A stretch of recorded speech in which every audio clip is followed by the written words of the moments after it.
দাঁড়িপাল্লায় vote কেন্দ্রে 7:30টার আগে, 7:30টায় vote শুরু হয়ে যাবে, ফজর পরে ভোট কেন্দ্রে চলে যেতে হবে, ভোট দিয়ে তারপরে বাড়ি আসতে হবে।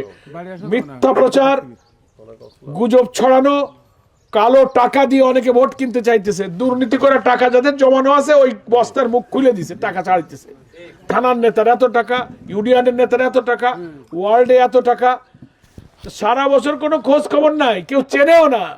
আমি তো ধরেন মরি বাসি হারি জিতে আপনাদের মাঝে ছিলাম জেলমেল খেটে। এখন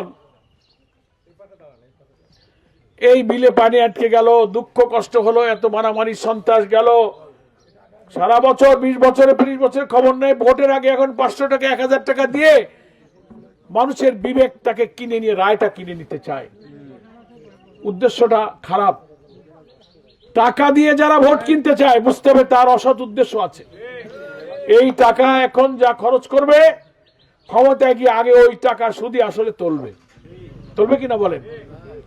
ফলে এরকম অসৎ লোকের কাছে, যারা দুর্নীতির সাথে যুক্ত, তাদের কাছে কখনো ভোটের আমানত দেওয়া যাইতে পারে না। ঠিক আছে? এজন্য আমি আপনাদের সকলকে ধন্যবাদ জানাই। আমরা আর লম্বা সময় বক্তব্য রাখবো না, আমাদের সামনের অনেকগুলো মিটিং আছে। মা বোনেরা যারা দূর থেকে এসেছেন সকলের জন্য আমরা দোয়া করি, আপনারা আমাদের জন্য দোয়া করবেন। এবং প্রতিদিন সকাল বিকাল মহিলারা মহিলাদের কাছে যাবেন, বসে বসে বুঝাবেন এবং দাঁড়িপাল্লায় ভোট দেওয়ার কথা বলবেন। আল্লাহ আপনাদের সকলকে সুস্থ রাখুন, ভালো রাখুন, নিজেদের পেরেশানিগুলো দূর করে আল্লাহ আমাদের সব মুশকিলগুলো আসান করে দিক। আমি দোয়া করি, আপনারা আমাদের জন্য দোয়া করবেন।